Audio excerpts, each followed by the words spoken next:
토론토 대학의 교수인 조슈아 겐스는 이런 말을 했습니다. 디즈니 월드가 성공한 이유는 다른 회사와의 구별성이 있기 때문이다. 디즈니 월드에 들어간 한 꼬마가 맨홀 뚜껑을 향해 이렇게 외쳤다고 합니다. 저 맨홀 뚜껑에 미키 마우스가 있다. 미국 전역에 맨홀의 뚜껑이 얼마나 많았겠습니까? 그런데 맨홀 뚜껑이 수천 개가 있는 이 디즈니 월드에는 모두가 다 미키 마우스가 새겨져 있었다고 합니다. 누가 그것을 보겠느냐? 그것이 홍보 효과가 있겠는가? 그런 질문을 할 때에 아니다라는 말을 할 수 있다는 것이 조슈아 겐스의 의견입니다. 수많은 미국 전역의 맨홀 뚜껑 가운데서 수천 개가 있는 디즈니 월드에 있는 미키 마우스의 표시가 디즈니 월드를 성공하게 한 이유였다, 그렇게 설명하고 있습니다. 무슨 말입니까? 어떤 회사가 성공하는 것도 다른 일반 회사와 다른 구별됨이 있을 때 성공할 수 있게 되었다는 것입니다. 믿음을 가지고 살아가는 저와 여러분, 그리스도인으로 살아가는 저와 여러분에게 가장 중요한 것이 무엇이겠습니까? 그것은 세상 사람과 구별이 되어져야 됩니다. 세상 사람과 똑같이 움직이면 그리스도인으로서의 길을 걸어가는 게 아닙니다. 세상 사람들과 구별되어져야 그것이 진정 생명을 가지고 살아가는 그리스도인이라 말할 수 있습니다. 그 구별됨은 우리에게 어떤 사람이 되어야 하는 것을 말하고 있습니까? 소극적으로는 우리가 원래 교회의 표로 삼은 성령으로 거룩해지는 그리스도인이 되어야 돼요. 내 한 사람이 구별되었다는 말은 거룩하고 정결해져야 됩니다. 다른 말로 표현하면 세속화되면 안 된다는 거예요. 믿음으로 살아가는 저와 여러분들, 세상에서 무엇을 하든지 어떤 사람과 관계를 맺든지 그리스도의 신부로 거룩해져야 돼요. 정결해야 돼요. 세상 삶과 똑같이 돌아가면 안 돼요. 물질이나 지위가 삶의 목적이 되면 안 돼요. 우리가 진정 예수 믿는 사람으로서 정결한 그리스도의 신부로 거룩해질 때에 구별될 수 있다는 것을 다시 한번 우리 자신을 돌아보는 말씀이 되어져야 될 것입니다. 그런데 그것만으로는 구별되었다고 말할 수 없습니다. 또 하나의 적극적인 의미의 구별됨이 우리에게 필요합니다. 혼자만이 거룩해서는 안 된다는 거예요. 예수님은 복음을 통하여서 우리에게 세상의 빛과 소금이라 이렇게 말씀하셨고, 또 바울은 그의 편지를 통하여서 우리는 그리스도의 편지와 향기라 그렇게 말씀하고 있습니다. 그 말씀의 뜻이 무엇입니까? 나를 통하여 세상의 어둠을 비추어야 된다는 거예요. 나를 통하여 세상을 변화시키는 소금이 되어야 된다는 거예요. 내가 세상의 향기가 되고 그리스도의 편지가 되어야 된다는 말입니다. 예수님이 말씀하신 것처럼 등잔불을 켜서 말 아래 두지 아니한다고 했어요. 세상에 비추어질 때에 구별된 그리스도인이 될 수 있습니다. 맛을 잃은 소금이 되면 안 된다고 했습니다. 세상을 변화시키는 그리스도인이 되어야 된다는 말입니다. 에스더라는 사람을 생각해 봅시다. 나라를 잃고 바벨론으로 포로되어져 가서 이방에 사는 여자인데, 그에게는 어릴 때 아마 부모를 잃어버리고 사촌 오빠 모르드게의 손을 통하여 자라났습니다. 근데 얼마나 잘 자랐든지 그 에스더는 페르시아의 왕인 아하수에로의 왕후가 되어졌습니다. 그는 왕후의 자리에서 이스라엘 백성이라는 구별됨을 잃지 않았어요. 그는 이스라엘 백성이라는 정체성을 분명히 가지고 있었고, 그 정체성은 어떻게 나타났습니까? 모든 민족이 멸망하고 죽을 수밖에 없는 상황에서 그는 왕후의 자리를 걸고 생명을 걸고 왕 앞에 나가고 민족을 구원하는 역사를 일으킵니다. 실로 에스더라는 한 사람 때문에 이스라엘 민족 전부가 살아나는 역사가 일어났어요. 왜 그래요? 에스더는 페르시아라는 이방 나라에 살아가지만, 왕후라는 높은 지위에 있었지만, 그는 이스라엘 백성이라는 구별됨의 정체성, 그리고 민족을 구원하는 구별됨을 분명히 이룬 사람이었기 때문이었습니다. 그날 롯을 보십시오. 롯은 아브라함과 함께 갈대아 우르를 떠난 사람입니다. 그러면 당연히 정말 하나님의 사람으로 구별되어야 되는데, 그럼에도 불구하고 그의 마음속에는 끊임없는 자기의 욕심으로 가득 찼습니다. 그리고는 욕심을 채우기 위하여 기름진 요단들을 선택해버렸습니다. 그리고 그 롯을 통하여 소돔성은 아마 조금도 변화되지 못했습니다. 그로 말미암아 소돔과 고모라 성은 멸망해버렸고, 그는 모압과 암몬 족속의 조상이 되어져 버리고 말았다는 사실입니다. 오늘 이 세상에 발을 디디고 살아가는 저와 여러분들, 구별되어져야 합니다. 내가 스스로 말씀과 기도와 성령의 인도하심으로 거룩해져야 하고, 그 거룩성이 빛과 소금과 향기와 편지가 되어 세상을 변화시킬 때에, 그때서야 비로소 구별되었다고 말을 할 수 있습니다. 쌀과 콩이 다른 것처럼 우리는 세상에 살면서 확실하게 구별된 그리스도인이 될 때 하나님의 자녀로서 바르게 걸어간다는 것을 다시 한번 분명히 하는 저와 여러분들이 되어져야 될 줄로 믿습니다. 그러면 하나님의 자녀로 구별되어 거룩함과 또 하나님의 쓰임을 받기 위해서 어떻게 해야 하겠습니까? 작년 11월 말쯤 되었을 때로 기억이 납니다. 며칠 동안 집사람이 계속 저를 졸라요. 여보, 올해는 제발 양복 하나 샀으면 좋겠다. 그래서 제가 그런 말을 했어요. 있는 것 입으면 되지. 저는 정말 가게에 가는 거 싫어요. 천서 어쩔 수 없어요. 뭘 사러 가는 건 너무 싫어요. 그래서 와이셔츠가 필요하면 집사람이 무조건 사와요. 틀리면 제 보고 또 가서 바꿔 와요. 그래야 입어요. 정말 가기 싫은데 너무나도 많이 졸라서 갔어요. 상점에 가서 이제 직원이 저에게 권합니다. 어떤 색깔이 좋겠습니까? 제가 어떤 색깔을 좋아할 것 같아요? 결국 저는 아무리 골라도 검은색에 가까운 옷이 좋아요. 아주 밝으면 그저 고동색 정도. 그래서 검은색 계통을 계속 얘기하니까 집사람이 옆에서 이야기해요. 당신 입는 양복 전부 검은색 계통인가? 제발 좀 밝은 색 해봐라. 안 돼요.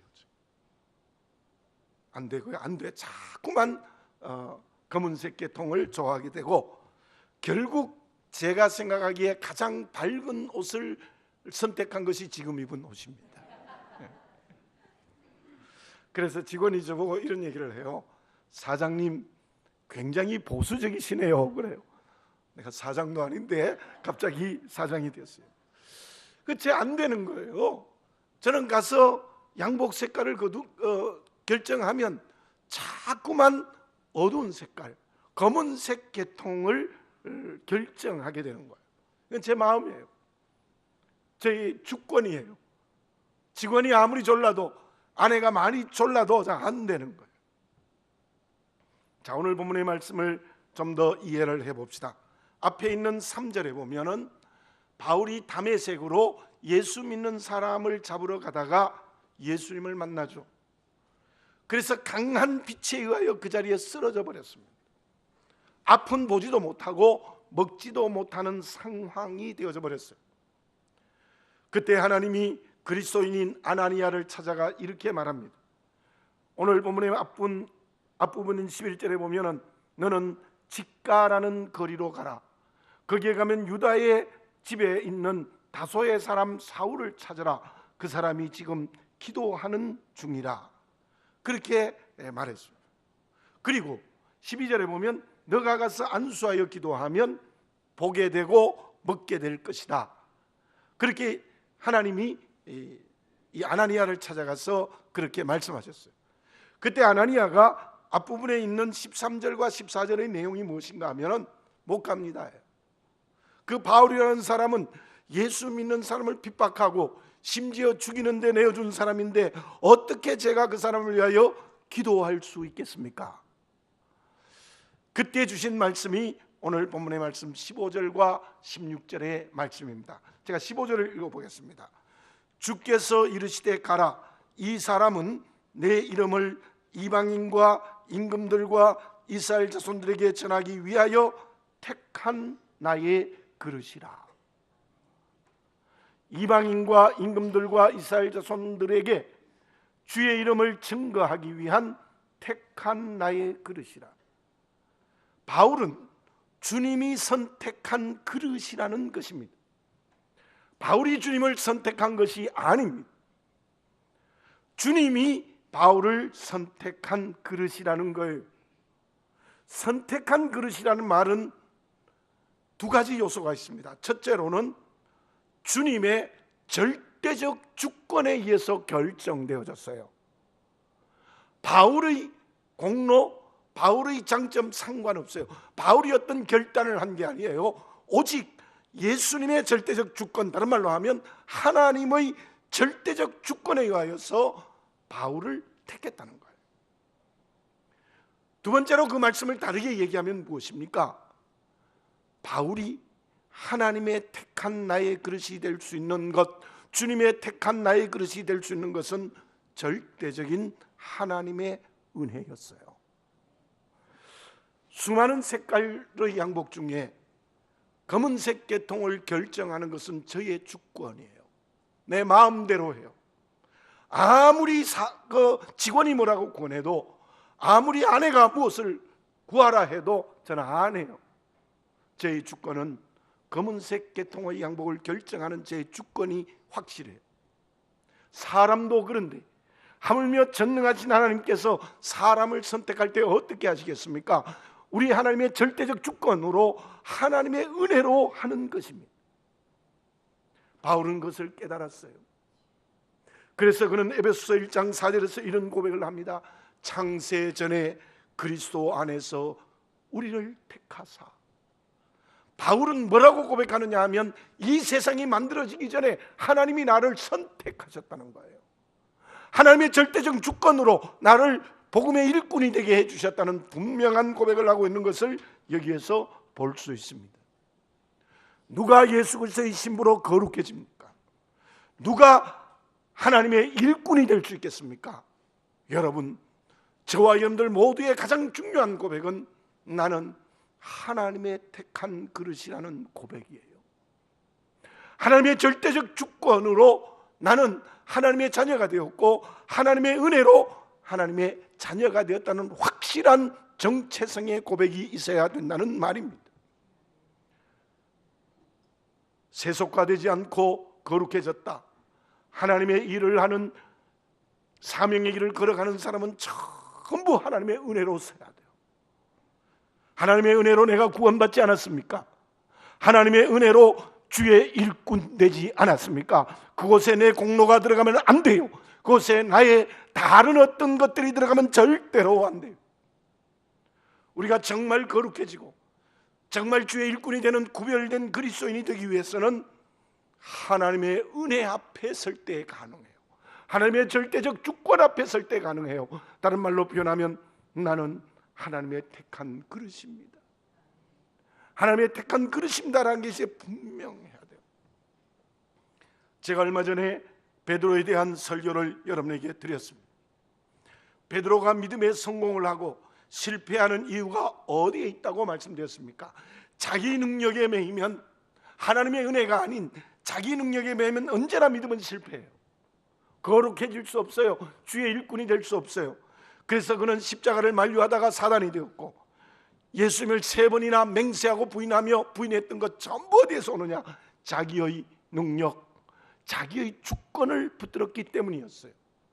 그러나 베드로가 그가 성령이 충만하여 공회 앞에 섰을 때는, 은혜 앞에 섰을 때 하나님의 절대적 주권에 의하여서 공회 앞에 섰을 때도 두려워하지 않고 예수님이 나와 너희를 위한 그리스도라고 사도행전 4장에서 분명히 고백하고 있습니다.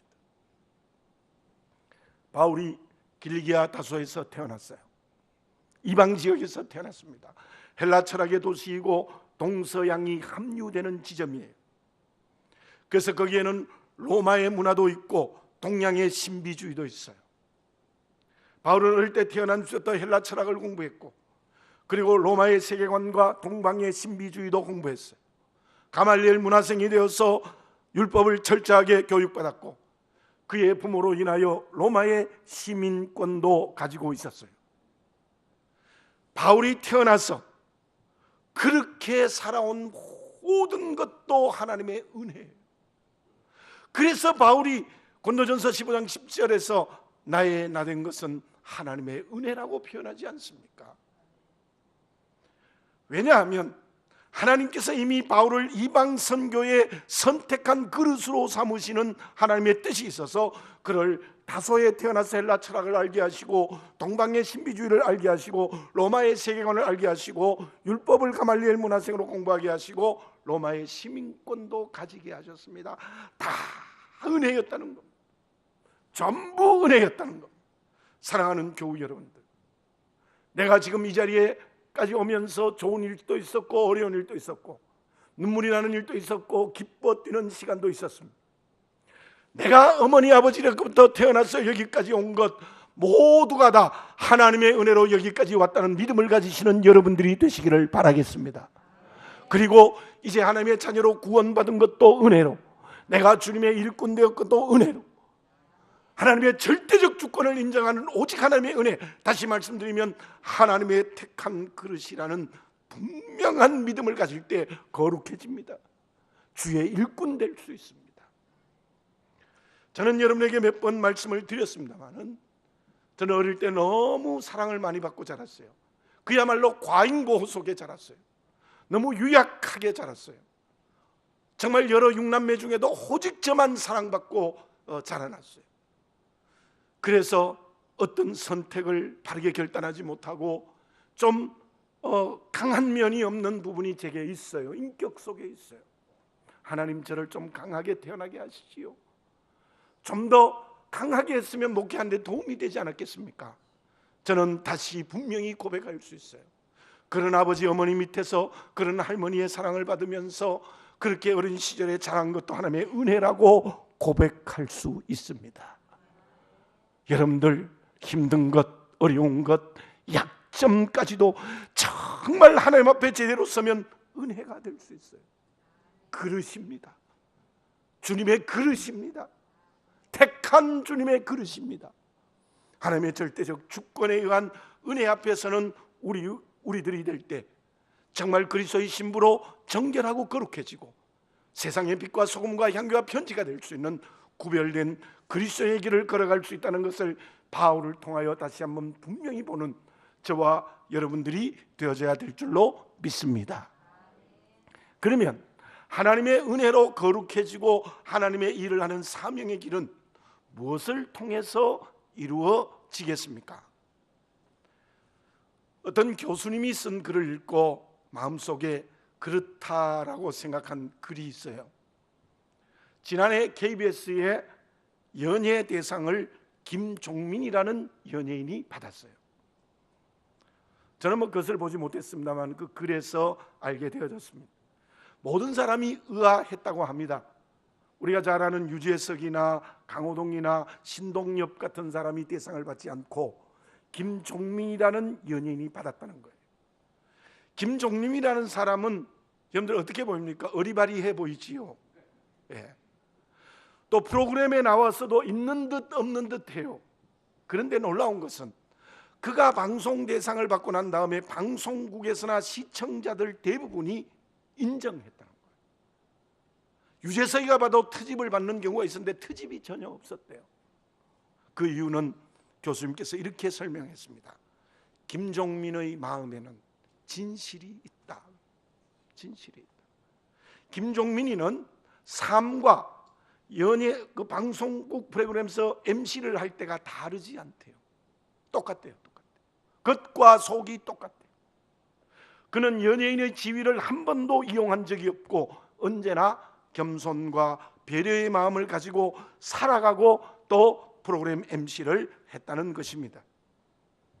저는 개인적으로 김종민이라는 사람을 전혀 알지 못하지만 그 교수님의 글을 읽고 나서 정말 그럴 수 있다. 김종민이라는 연예인의 마음속에는 진실이 담겨 있겠구나, 그런 생각을 했습니다. 저와 여러분들의 마음에는 무엇이 담겨 있습니까? 무엇이 담겨 있으면 하나님의 은혜로 거룩해지고 하나님의 일을 하는 사명의 길을 걸어갈 수 있겠습니까? 물론 김종민처럼 거짓이 담겨 있지 않고 진실이 담겨 있어야 될 것입니다. 그런데 참으로 우리의 마음속에 담겨 있어야 될 중요한 것이 있습니다.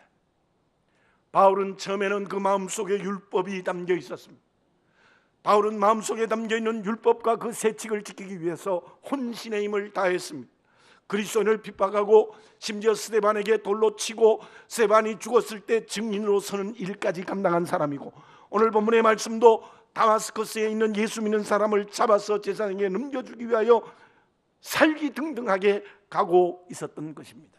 그런데 이제 본문의 사건인 담에게서 예수님을 만나고 난 다음에 그는 어떤 사람이 되었고 그 마음속에는 무엇이 담겨 있게 되었던 것입니까?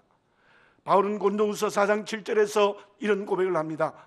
우리가 이 보배를 질그릇에 가졌으니, 나라는 질그릇 속에 보배를 담았다는 거예요. 보배가 무엇입니까? 예수 그리스도이십니다. 바울은 그 마음 속에 이제 주님의 택한 그릇이 되어졌을 때 예수 그리스도라는 보배를 담았어요. 갈라디아서 6장 17절에 보면 내가 내 몸에 예수의 흔적을 가졌노라.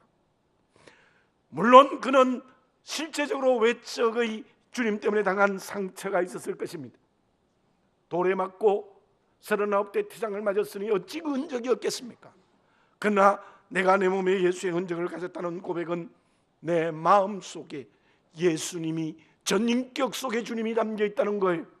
그의 열세 서신 속에 가장 많이 한 말이 그리스도 안에서, 바로 바울의 마음 속에는 예수 그리스도가 담겨 있었던 거예요. 그래서 그는 거룩해졌고 사명의 길을 걸어가는 택한 주님의 그릇이 될 수 있었던 것입니다. 내 마음속에 무엇이 담겨 있습니까? 예수님과 세상의 것들이 섞여 있지 않습니까? 물론 분명히 우리의 마음속에는 예수님이 담겨 있기는 한데 세상의 것과 섞여 있지 않습니까? 그 사람은 하나님의 은혜를 받을 수가 없습니다. 우리의 마음속에 오직 예수 그리스도가 담겨 있을 때 하나님의 은혜로 거룩해지고 하나님의 은혜로 하나님의 일꾼이 된다는 것을 이 말씀을 통하여 분명히 봐야 되는데, 그런데 또 하나, 예수 그리스도가 담겨 있으면 어떻게 거룩해지고 무엇을 통해서 주님의 일꾼이 되느냐가 16절 말씀 속에 있습니다. 그가 내 이름을 위하여 얼마나 고난을 받아야 할 것을 내가 그에게 보이리라 하시니. 바울이 예수님 만나서 예수님만이 그 마음속에 있었고, 그래서 은혜로 거룩해졌고 은혜로 복음의 일꾼이 되었는데, 거룩해지고 복음의 일꾼이 되는 방법이 고난이었습니다. 고난이었습니다. 형통이 아니고 고난을 통하여 바울이 거룩해졌고 고난을 통하여 복음의 일꾼이 되어졌습니다. 여러분들 물어보겠습니다. 부모가 되어 자식이 어떻게 되었으면 좋겠습니까? 백수가 되어 편안히 집에서 노는 게 좋겠습니까? 아니면 힘들고 어려워도 직장에 취직해서 직장에 다니는 게 좋겠습니까? 대답은 뭐 다 아시죠. 백수로 편안히 놀면 눈에 가시예요. 정말 보기 싫어요. 그러나 좀 힘들고 어려워도 직장 생활을 열심히 하면 부모의 마음이 기쁘게 되는 거죠. 여러분, 우리가 하나님의 사람으로 거룩해지는 것이 쉽게 되는 게 아니에요. 착각하면 안 돼요. 기도와 말씀과 성령의 인도하심으로 내가 끊임없이 거룩해진다는 것은 힘들고 어려워요.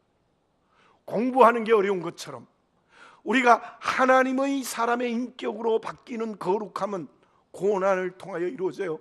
눈물의 기도를 드리고 잠을 자지 않고 무릎 꿇고 기도하고 말씀을 묵상하고 하나님 앞에 찬양을 할 때 우리는 조금씩 바뀌어져 가는 거예요. 더군다나 복음의 일꾼이 된다는 것은 정말 고난을 통하여 이루어져요. 고난을 통하여 이루어져요. 바울을 보십시오. 그는 복음 증거하다가 채찍 맞고 감옥에 들어갔고 돌에 맞아 죽었다고 떠매어 놓고 난파당하고 배고프고 힘들고 잠 못 자고 얼마나 큰 고난을 당했습니까? 바울은 그 고난을 통하여서 사람이 구원받고 그 고난을 통하여서 교회가 세워지는 역사가 일어났어요. 사랑하는 교우 여러분들, 우리가 정말 예수 그리스도를 내 마음에 담고 하나님의 은혜로 거룩해지고 하나님의 은혜로 복음의 일꾼이 되는 방법은 고난이라는 것을 잊지 말아야 돼요. 예수 믿는 사람에게 가장 중요한 것은 주의 고난에 동참하는 거예요. 그것이 하나님의 창조의 질서일 수도 있어요. 도자기가 아름답게 만들어지기 위해서는 높은 풀무불 속에 연단되어야 예술품으로서의 도자기가 탄생해요. 음악가가 한 곡의 음악을 작곡하는데도 고난을 통해서 이루어져요. 시와 소설도 마찬가지예요. 사랑하는 교우 여러분들, 물론 하나님 우리에게 형통의 복도 주시고 건강도 주시고 또 물질도 주시고 다 주시지만 우리의 전 인격의 마음속에는 주의 고난에 동참하겠다는 선택의 결단이 있을 때에 거룩해지고 주의 일꾼이 되고 은혜 받을 수 있다는 것을 다시 한번 이 말씀을 통하여 분명히 보는 저와 여러분들이 되어져야 될 줄로 믿습니다. 제가 늘 말씀드립니다. 교회가 중요한 두 가지를 잊지 말아야 된다. 하나는 온 성도들이 그리스도 안에서 하나 되는 것과 그 하나됨을 통하여 주의 고난에 동참하는 것, 이것이 교회에 없으면 교회가 아닙니다. 주의 고난에 동참하는 것 없이 어떻게 선교하고 어떻게 구제하고 어떻게 세상을 하나님의 나라로 바꿀 수 있겠습니까? 주의 고난에 동참할 때 그리스도가 내 안에 계시고 은혜를 받을 수 있고 거기에서 거룩해지고 복음의 일꾼이 되는 제대로 된 그리스도인이 된다는 것을 다시 한번 분명히 하는 저와 여러분들이 되어져야 될 줄로 믿습니다. 오늘 본문의 말씀의 결과는 어떻게 되어졌습니까? 17절, 18절, 19절을 제가 읽어보겠습니다. 아나니아가 떠나 그 집에 들어가서 그에게 안수하여 이르되, 형제 사울아, 주 곧 내가 오는 길에서 나타나셨던 예수께서 나를 보내어 너로 다시 보게 하시고 성령으로 충만하게 하신다 하니, 즉시 사울의 눈에서 비늘 같은 것이 벗어져 다시 보게 된지라. 일어나 세례를 받고 음식을 먹음에 강건하여지니라. 아멘. 아나니아가 바울에게 안수기도를 했더니 눈에 비늘 같은 것이 떨어지고 보게 되고 강건해지게 되고 음식을 먹게 되었더라. 눈에 비늘 같은 것이 떨어졌다. 물론 그 말씀은 문자 그대로 눈에 어떤 비늘 같은 것이 떨어져서 보게 되었을 것입니다. 그러나 이 말씀을 좀 상징적으로 이해를 하면 그때 바울은 율법으로부터 진짜 자유한 거예요. 율법이라는 비늘이 완전히 떨어져서 그는 복음으로 전 인격이 새로워지는 역사가 일어났어요.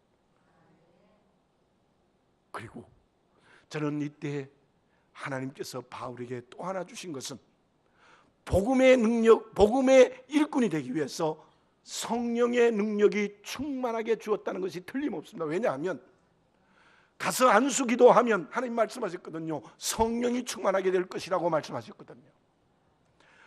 앞에서 읽은 고린도후서 4장 7절을 전부를 읽어보겠습니다. 우리가 이 보배를 질그릇에 가졌으니 이는 심히 큰 능력은 하나님께 있고 우리에게 있지 아니함을 알게 하려 하심이라.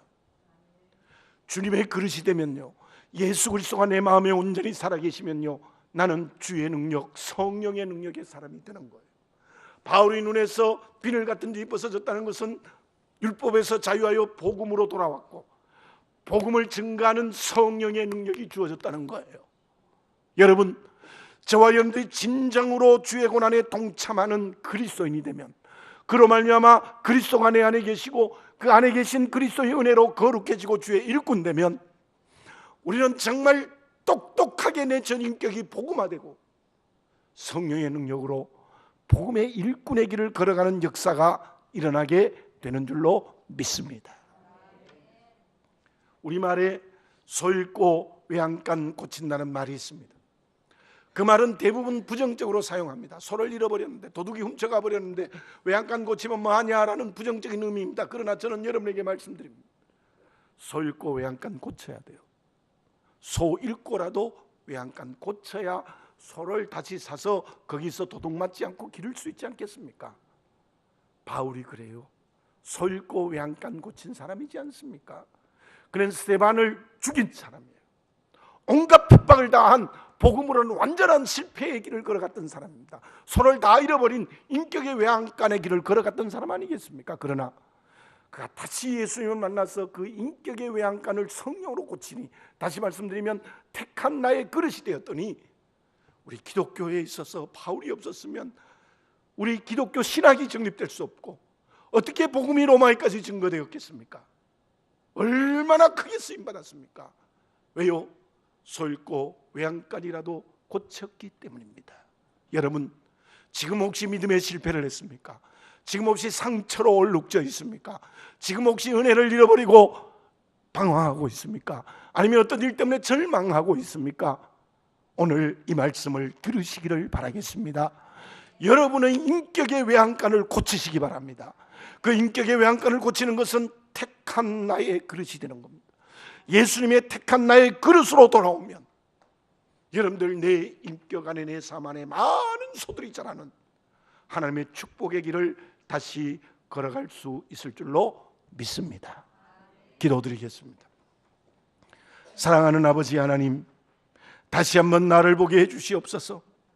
나는 온갖 세상의 것과 자기의 공로와 자기의 힘과 심지어 상처와 눈물과 고통으로 택한 나의 그릇이라는 정체성을 잃어버리지 않았습니까?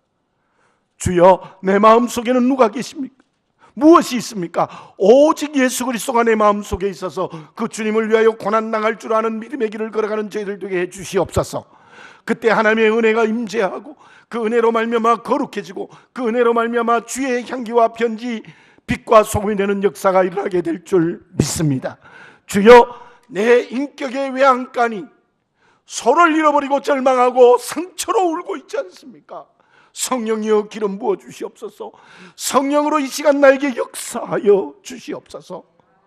진정 주님의 택한 나의 그릇이 되어 이제는 오직 거룩해지고 또 주의 일꾼이 되게 해 주시옵소서. 그리하여 내 인격과 삶의 자리에 많은 사람이 구원받고 평안과 기쁨으로 살아갈 수 있도록 도와주시옵소서.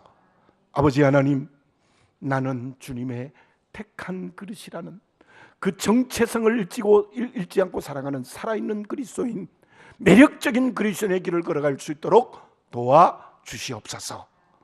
예수님의 이름으로 기도드립니다. 아멘.